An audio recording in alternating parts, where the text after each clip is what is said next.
Hi, how are you doing? It's a bad way to start, but that's what we're doing. So, this is MMA Diary number 30. I got packs to open, points to claim, but I don't play this game much anymore. So, we're going to be previewing in the 30th entry here. We're going to be previewing UFC 201. This is one of the cards that I would not buy if it wasn't for Robbie Lawler. UFC 195, if I remember correctly, or no, what was it? What was Carlos Condit? Carlos Condit, Robbie Lawler. Is that 196? 195? I think it was 195. That card didn't look too appealing either. But this one, this one's pretty bad. But I like Robbie Lawler a lot. I don't want to miss his fights, so I'm going to be watching it. We're going to be previewing that. We got some just very brief Invicta talk. Invicta 18 is tonight, Friday, July 29th, 2016. So I think going head-to-head against UFC 201 is World Series of Fighting number 32. And that's a kind of an interesting card, so I'm kind of excited for that. And then also we're going to be going over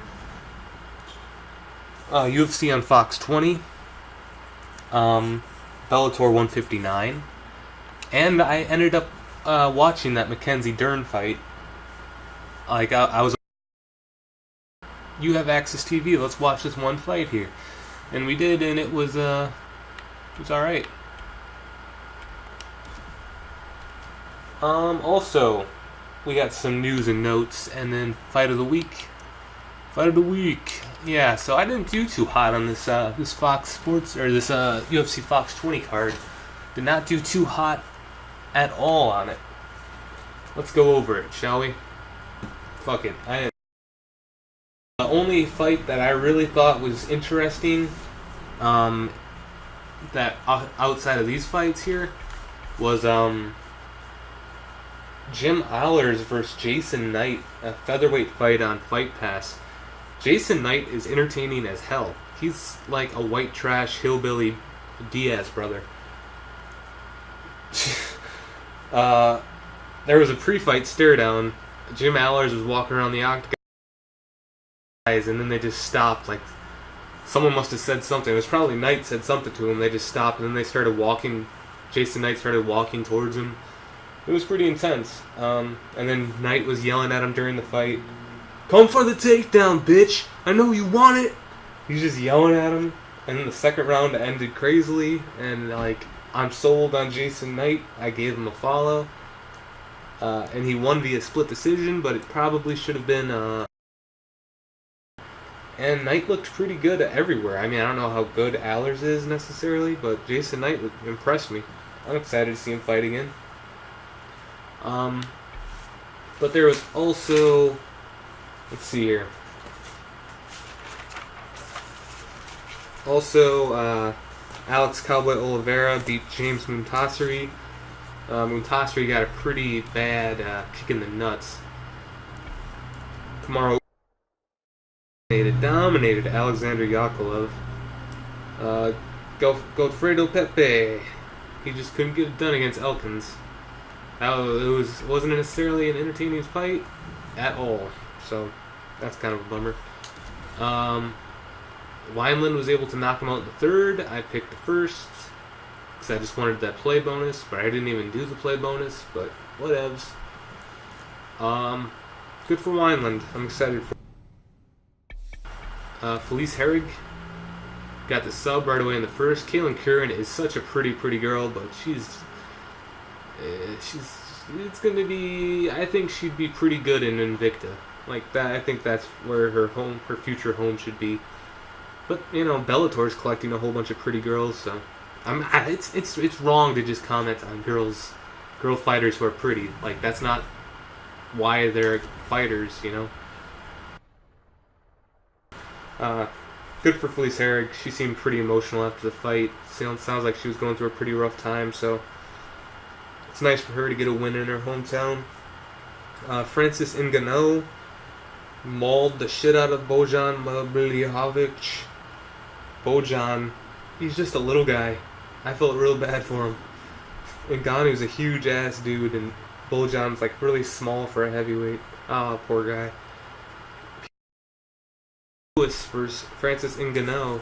I'm all for it, but you're be killing off one of your new fresh faces. I still have a hard time believing Derek Lewis is going to be able to crack the top echelon of heavyweights, but he got past Roy Nelson, so maybe he deserves a shot. I picked this fight of the night, Edson Barbosa versus Gilbert Melendez. Not really. If I had to pick a fight of the night, man, I don't know. It was a pretty bad night of fights. You know what? This one might be it. But Gilbert Melendez got his legs kicked out from under him. I just wanted Melendez to get that win, but Barbosa, he's right there now with Tony Ferguson and Khabib for legit title shots. You know, like Barbosa, he beat goddamn Gilbert Melendez, Anthony Pettis, and he beat someone else that was impressive too. So good for Barbosa. And then Holly Holm won the first round, and then she got picked clean in the rest of the rounds. Holly just doesn't have that killer instinct. Juliana Pena calls her Harmless Holly. I gotta give her credit. That's a great nickname because it's true. Like Holly, she just crushed Ronda Rousey because Ronda decided to play in her world. Yeah. Oh shit! I didn't know you could do this. That's pretty great. Yeah, Holly Holm got her ass kicked by a little bantamweight. Like Valentina Shevchenko at 125 would probably be a champion. And she picked Holly Holm clean, who was the former champion, so good for her. I went 5-3 on the night with my picks. Hopefully this one will go. I've got... Oh, and this McCall versus Scoggins fight's off now because Scoggins couldn't make weight. I really wanted McCall to fucking... I don't know, what would you say if you could, Let's just do TKO round 1. Scoggins, I'm excited for it, but I really wanted McCall to get back in there and try and establish himself again. He's at a... But here's my picks for UFC 201. Wilson Heiss versus Hector Sandoval. I'm going with Heiss. I wish that Reese, I can never say his name right. I wish Reese and McCall would fight. They're both flyweights. Why not have them both fight? Give Hector Sandoval his pay money. He was a late notice replacement. I know it's Hector Sandoval's shot, but give him another shot down the line. Let him prepare. Versus Ian McCall sounds fucking dope, but that's not what's gonna happen. So yeah, I'm picking Heiss there. Reese. Next, Jorge Masvidal versus Ross Pearson. I'm going with Masvidal because... No, let's just play this one right away. Going with Masvidal because he's lost a lot of close decisions. That Aljamain Sterling fight, or not Aljamain's, Ally Quinta fight. I thought he won that fight. The Benson Henderson fight, it was close, but I think Benson probably won that fight. And then the last fight he was in, oh man, against, oh shit, what's his name? I can think of his face. God damn it. He's got a distinct name.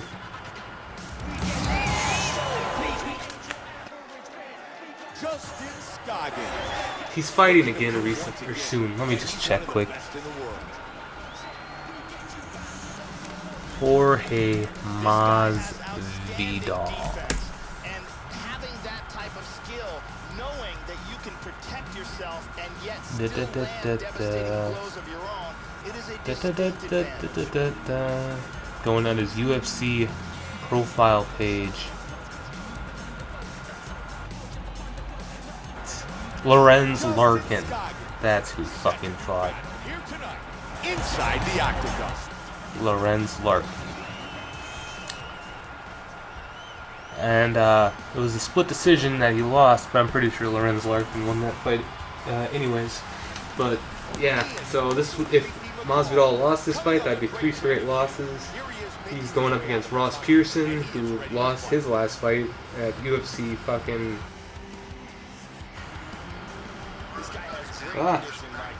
everything's talking. Everything's... oh my god. My phone's freaking out. Odds are going to swing in his favor. Okay. Yeah, Ross Pearson's, he's fought 5 times this year in 2016. I think I read somewhere. He just fought not too long ago. He lost. Who'd he lose? Oh, fuck you then. He lost to goddamn Will Brooks at the Tough finale.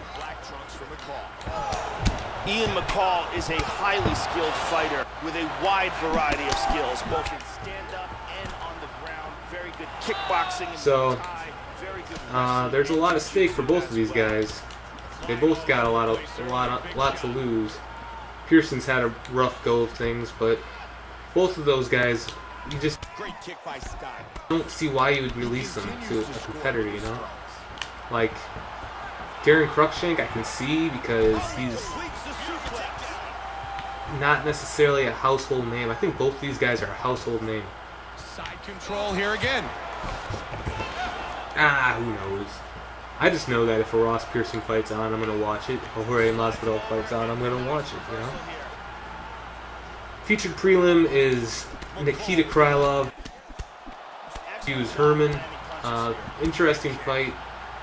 I like me some Ed Herman, so I'm going to go with Ed Herman here. But it wouldn't surprise me if it went Krylov's way. This Scoggins guy can wrestle, huh?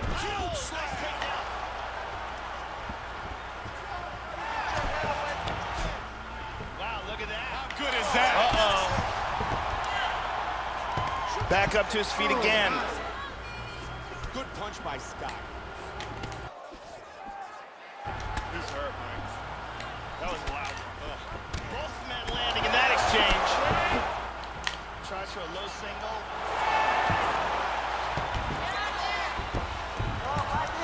He's going to try to take the back, I think. Oh, with the big right hand. Boom. I'm going to go with Ed Herman there. McCall versus highlighted as my fight of the night, the fight that I was most excited for outside of the main event. But alas, that's off. God damn it, I want to see that fight. But I didn't even pick a winner either because I was so split on it. But yeah, I guess we'll just take McCall there since he's the only one who was able to fight because Scoggins had weight cutting issues and they just stopped having him cut weight because it would have been too big of a mess. Let's show the stats here. I thought this was a pretty even fight, but I'm gonna go with Perez just because he's almost 10 years younger, and Rivera's been through some wars. Particularly that John Lineker fight comes to mind. I don't really know much about Eric Perez. Honestly, I don't remember a lot about him. Let's go with decision. Let's go with the crowd there. Matt Brown versus Jake Ellenberger. Ellenberger's had a rough go of things recently. Very rough go of things. He got his ass kicked by Wonder Boy. I don't know what happened to him. What's his last fight? I think he might have won his last fight, actually. Rose Namajunas versus Caroline Kowalski. Let's see here. Ellenberger. Jake Ellenberger. Ellenberger. Jake Ellenberger. Let's check his Wikipedia page here. No, he's lost. He lost to, here's his last 6 fights. Damn it, he's had... Jesus H. Christ. Okay, here's all of his fights since he was in the UFC. Jeez Louise. these are just his UFC fights. He was brought in and fought Carlos Condit in 2009, and he lost that split decision. He then fought Mike Pyle, who he beat TKO punches. He beat John Howard TKO doctor stoppage. He beat Carlos Eduardo Rocha decision split. Sean KO. Jake Shields TKO he won. Diego Sanchez he won unanimous decision in the fight of the night. He lost to Martin Kampmann via knees. He then beat Jay Herion. I never heard of him. Jay Heron. He then beat Nate Marquardt. Then he lost to Rory McDonald. He lost to Robbie Lawler. He lost to Kelvin Gastelum. Check. He lost to Stephen Thompson. And then he lost to Tarek Saffiedine. Like, that's 5 losses in his last 6 fights. So, can you afford 6 losses in 7 and still be in the UFC? But look at his fucking resume. Jesus, he's been around a while. And then before he got into UFC, he lost to Rick Story in something called SF23 Heated Rivals, and he beat Pat Healy. And he lost to Jay Heron in IFL Championship 2006, so I guess he got that loss back. But dynamite career, huh? Those are some big names he's fought. Rose Namajunas versus Carolina Kowalski. This is a good fight. And you know how I said that Valentina Shevchenko stood a lot better of a chance than people were giving her credit for? It was just like this. It was like 93 to 7% for. And I said Valentina Shevchenko stands a lot better chance than this, but I'm still gonna pick Holly Holm, and I think I'm still gonna pick Rose Namajunas. I don't have it circled on my thing. It's a really close fight. Golly, it's a really close fight. Like, Carolina Kowalski, she could just outstrike the fuck out of Namajunas. Because, like, you look at Namajunas' fucking... She lost to Esparza. Who else did she lose to? She lost to Tisha Torres. And she got that one back. But... man, you think of what she's good at. She's like solid all around, but she's not amazing at anything. I'm just gonna go with it. I don't feel great about it. That's one of those fights that could go either way. And I'm gonna go with Robbie here. You know what? His fights are always a war, so I'm gonna go with a 4th round knockout. His fights are incredible. I love Robbie Lawler's fights. And now Ryan Benoit versus some guy, I can't remember his name, is now on the main card in place of McCall versus Scoggins. And Mike prelim on UFC Fight Pass, so check that out if you are interested. Let's get this play bonus here. Okay, so World Series of Fighting 32 is going to be on Saturday, I believe, or tonight, Friday, July 29th. So keep an eye out for that. Set your DVRs, set your recording devices. We've got Moraes versus Josh Hill. This is Moraes' last fight on his contract. It's a pretty good main event for bantamweight, I believe. Pretty good main event. I like that a lot. I'm going to go with Moraes. Then you got Alex Almeida versus Lance Palmer for the featherweight championship. Almeida beat Lance Palmer in a somewhat shocking outcome. Last time they fought, it was a unanimous decision.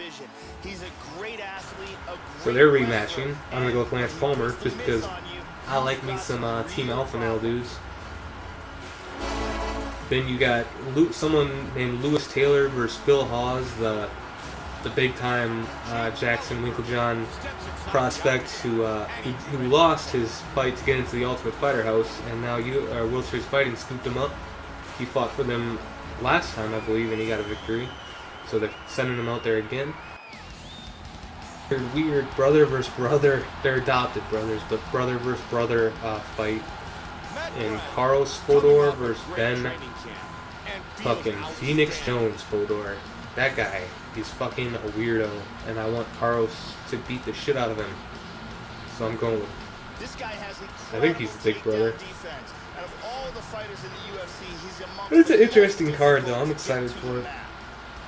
And then Invicta tonight, coming back after significant time off from injuries versus Jody Escobar. I'm excited for it. And then you got Jessamine Duke. She's a pretty bad fighter, but she's a good-looking fighter. But she got a bunch of tattoos recently. I'm kind of like, whatever for that stuff. And then Aspen Ladd, I believe her name is like that on Invicta 18. I'm excited for it. I liked the last time I watched Invicta. There was a bunch of crazy-ass fights. I don't remember many of the girls' names, though. So, gotta get that sorted out. I gotta start remembering these girls if they're gonna be coming into the UFC, you know? Okay, so Mackenzie Dern's Legacy FC debut was last Friday. It was a decision. She dominated 3 rounds, got the decision victory. The girl she fought was extremely tough, though. She escaped multiple submissions, like very deep submissions, where her arm was bending back and shit. She was very flexible. But I like Dern. She was always looking for the finish. She stood and traded a little in the second, but she maintained her strong suit, which was the ground game, and put on a show that way. I mean, it wasn't like it was a super exciting fight, but she wasn't just riding it out. I was entertained. Then you got Bellator 159. Let's get this fight out of the way first here, and then we'll talk about Bellator 159. Black trunks for Brown. Matt Brown is one of the most relentless pressure fighters in the UFC. He has outstanding Muay Thai and a very good submission game as well. Perfect timing with the strikes. Good right by Brown.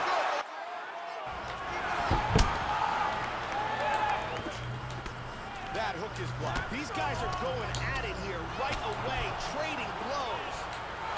Oh, nice jab. Bellator 159 was a weird night. Bellator it can't seem to get out of its own way sometimes. There he goes with a 1-2. I understand what they do is that they try and build their prospects up. They're sort of like mythical status or some shit. But honestly, like, I think what makes the UFC so successful is that they put their fighters out there to fight. You know what I mean? Like, they didn't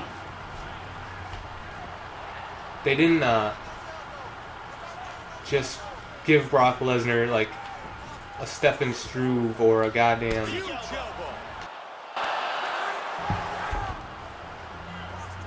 joke of a fighter, you know?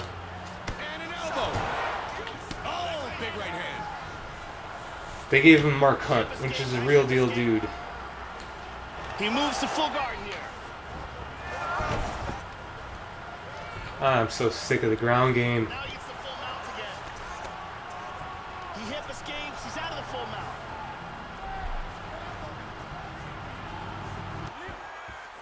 Under 2 now. Shit. Nicely executed sweep. Winds up in guard.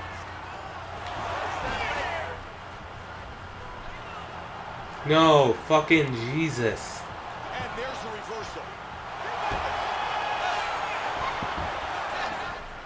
Brown gets caught by a straight right. His left eye is really starting to swell here. Oh, he tagged him with that hook to the head. Great job blocking the huge elbow. And he lands again. Like with Michael Venom Page in Bellator, and Darian Caldwell, and who else are they trying to build? Good inside leg kick. Joe, that was a strong counter left by Ellenberger. Like they give Every shot he throws, Josh Thompson and he's feinting with that punch, showing that punch. Michael Chandler, Good they connection. give them like By Brown. cupcake fights in between real fights. And who the hell wants to see that shit, you know? Showcasing his striking skill. And the end of the round. Just give them some real competitors and make their victories look even more impressive. Instead of just like, oh yeah, they should have won that fight. And when they lose, it's not so fucking devastating. Like Darian Caldwell getting upset by a dude from Guam. Severe. I guess it was like the 5th biggest upset of all time, which is just insane. In the sport of MMA, not in all sports, but yeah, Darian Caldwell is an exciting dude, and you know he should have been fighting for the belt. Instead, they put him in one more cupcake fight for whatever reason. The headline of the card is basically, you know, Pressure fighters in the UFC. and then the can catches him. He's losing 2 rounds to nothing, and the dude he was fighting missed weight, so you can't have him fight for the belt. It's like Bellator is such a train wreck sometimes. Like so many of their fighters they miss weight. Like they have so many catchweight fights. Then there's like weird steroid things where both of the fighters in the fight are getting positive for steroids. Then they'll just schedule them for another. It's weird, right? Side control. Nicely done. Fuck it. Let's just get this. Do it this way. Now he's in full guard. Postured up.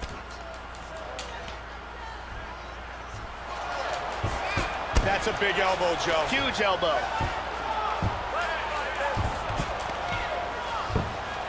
Trying to pass here. Oh, that one hurt him. Vicious Nasty elbow elbow. lands to the head. And again. Big one. Huge elbows. Oh, big one. Alright, let's just get up. Fuck it. He's putting his hands down. Oh, I hate the ground game. I should just learn it. That way I don't have to bore you guys with this bullshit. But I just want to talk about my shit and I don't want to focus on fighting, you know? Nice elbows. Brown. Oh. You're now tuned into the motherfucking greatest. Beautiful body shot there. Turning into an all-out slugfest. That dirt off your shoulder. Beautiful hook. Fuck. Why? What the fuck? How? Brown's got it back in half guard now. Oh my god. This is not fun. Let's just go over to the other side. Let's just keep on doing this, huh? This is fun. Get past the half guard. Let's go over to the side. Ellenberger with a good right hand. Oh my god. We're done. No more fights. You guys can watch some other channel if you're interested in fights. Okay, let's finish this video up, huh? Darian Caldwell gets upset, was winning, got caught in the guillotine, going for a takedown. Melvin Guillard with some nasty elbows to finish off Rickles. Surprised by that. I didn't think Melvin Guillard had anything left in him. He also missed weight. So he's going up to welterweight now. And he called out Paul Daly, which is alright with me. Woodley.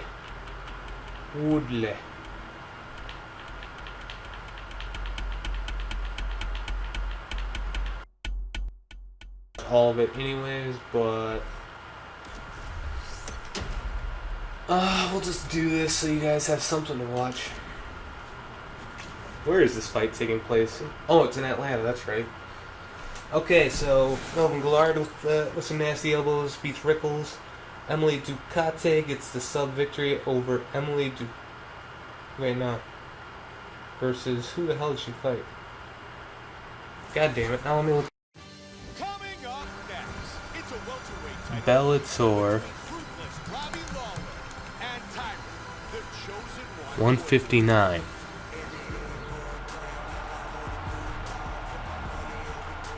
Wiki. Tyron Woodley, the chosen one. An outstanding collegiate wrestler who has proven to be a very dangerous mixed martial artist. Compact, powerful, and he has heavy hands.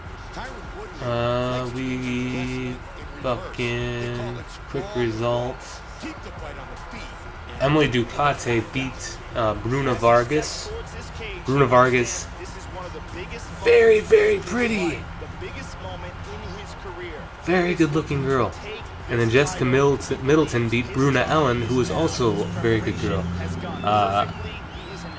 You know, Bellator probably was because they were very good looking. Bruna Ellen was 2-0 before she got into Bellator, and then she lost. And Bruna Vargas was, golly, she's a good looking girl. She was also 2-0, and then she lost. He believes he has a solid game plan, and his mentality coming into this fight is clear and focused. So, yeah, that's that. She's a very, very good looking girl. But both of those girls got defeated by their opponents. Daniel Weichel beat Emmanuel Sanchez via split decision.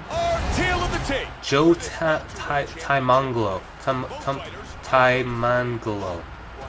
He's the guy who beat Darian Caldwell. Rin Nakai. She fought on Saturday night in Pancrase 279. If you're interested in watching it on Fight Pass, it started at around 2.5 hours into the show. She grinded it out and got a quick stoppage in the third with some ground and pound. I love me some Rin Nakai. She's a very interesting girl. Some news and notes here. Chael Sonnen's suspension is up. He's talking comeback if he can clear USADA, and he's in that process right now. Who knows if he ends up coming back? I believe he will. Joe Rogan, he's back for at least one more year. Fox shows or international events, only pay-per-views. Sarah Kaufman is now a free agent. She's looking for the Cyborg fight. She's also talking about going to 125, so if she wants to fight Cyborg at 140, 145, more power to her. If she doesn't re-sign with UFC, I just hope she gets to Invicta. I'm really starting. Why wouldn't you if you're a woman? You're gonna get booked on those cards. If you're a big name like Sarah Kaufman is, give me a break. Gegard Mousasi versus Vitor Belfort set for UFC 204. Bisping versus Henderson. It's looking like a weird card. Vitor and Dan Henderson. Vitor's got to be co-main event. Big name. Who knows? If they could fill that card out, I'd be interested. But that seems like early pay-per-view kind of fight for me. I think Vitor's done. I like Gegard Mousasi a lot, but he's not a huge name. I mean, he is to hardcore fans. Everyone loves Mousasi. I don't know if everyone does, actually. A lot of people boo him because if he's not knocking dudes out, he's getting grind-out decision victories, but whatever. Luke Rock, Anderson Silva. That seems weird to me because Luke Rockhold was ripping Michael Bisping for wanting to fight Dan Henderson.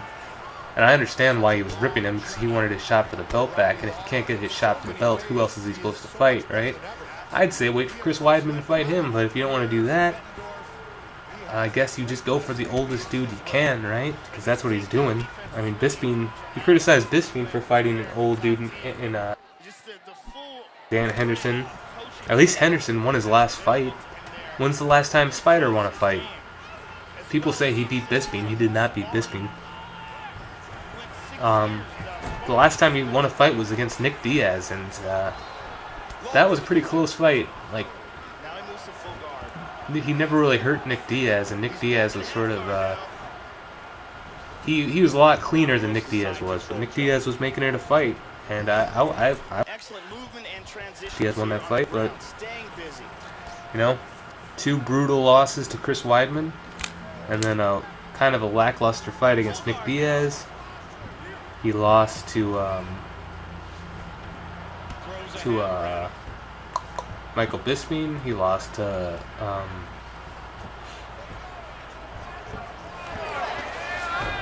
Daniel Cormier. Did he lose to someone else? Let me look here.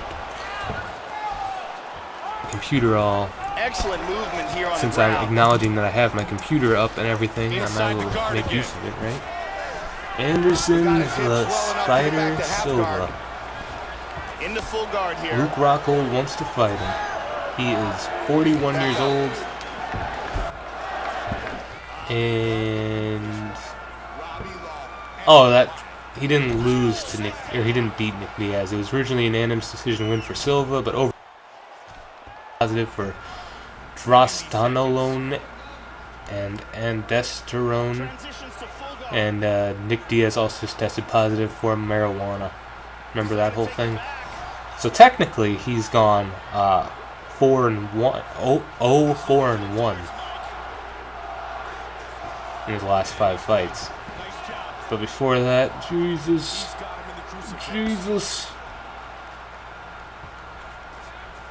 What a huge right hand! Now he goes north-south. Man, he had a good career. Okay. And fight of the week this week, speaking of Nick Diaz, is Takonori Gomi. Pride 33, February 24th, 2007. If you want to see some Rock'em Sock'em robots, check that fight out. I was really surprised that it got to a second round. Very, very weird fight. Like, very weird fight. It's awesome though. Like, a very entertaining fight. Pretty quickly, in a way that you wouldn't think would end. Like, it's just all around surprising. It was a very, very good fight. I don't know. Did I give you fight of the night for UFC 201? I think it's going to be Rose Namajunas versus Carolina Kowalewicz. The top contender looks very good, very calm, right? poised, very determined to leave with the belt. Yeah. You got a lot of fights this weekend. I just don't know. Oh my goodness.